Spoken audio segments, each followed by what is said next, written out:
Saturday afternoon in the first 300 kilometres of the Armour All Gold Coast 600. Great news for Jamie Whincup, pole position and looking to regain the championship lead from Craig Lowndes. Lowndes would start from pit lane after missing the warm-up lap looking for an electrical problem. 28 cars on the grid and a United Nations of co-driving talent. Every entry starting with their overseas driver. Sebastian Bourdais starting in Whincup's car with Ryan Briscoe next to him in Garth Tander's Toll Holden.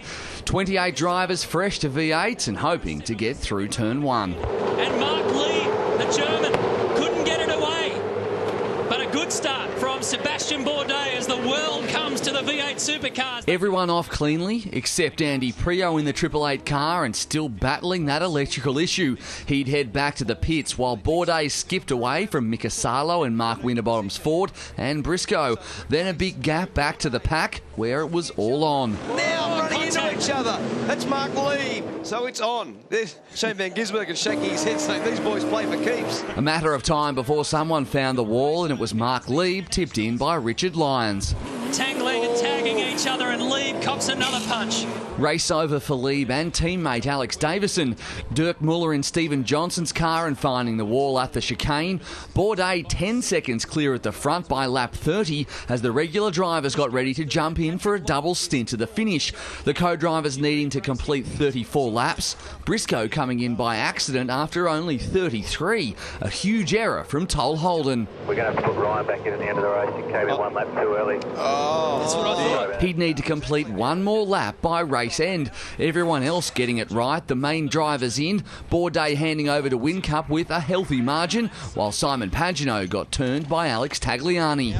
Down here at one. A safety car bringing the field into the pits and Briscoe in and out of the car for his lap. The race restarted on lap 53, Whincup leading from Will Davison and Courtney before another yellow for the same thing, a bollard out of the ground on the first chicane.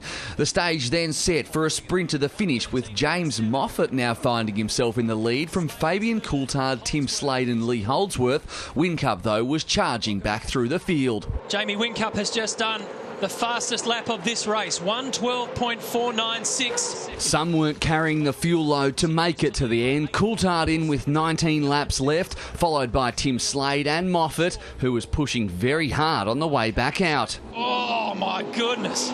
Another safety car thanks to debris on the track with 12 laps left. Whincup leading from Davison, Greg Murphy, Winterbottom and Rick Kelly. Frosty attacking Murphy on the restart. And Murphy only barely skated out the other side now. Winterbottom comes back side by side to 11. It's going to run all together. And Frosty locks the front right, drops another couple of car lengths. The battle continuing a lap later. Winterbottom finally picking him off. Deep move from Mark Winterbottom. Murph puts his elbows out, but he cannot stop Frosty this time.